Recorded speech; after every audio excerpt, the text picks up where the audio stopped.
بسم اللہ الرحمن الرحیم۔ السلام علیکم ورحمۃ اللہ وبرکاتہ۔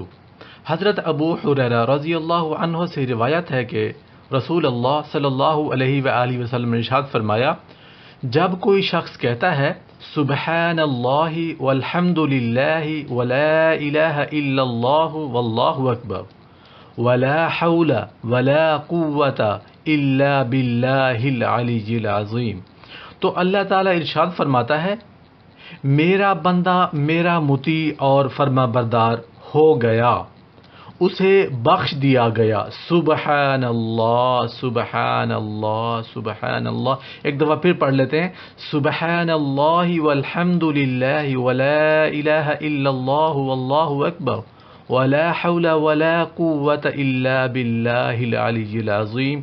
آمین یا رب العالمین۔ آپ دوست احباب نے ثواب کی نیت سے اس حدیث کو، اس آیات کو، ان الفاظ کو، اس ویڈیو کو اپنے دوستوں کے ساتھ ضرور شیئر کرنا ہے۔ Thanks for watching.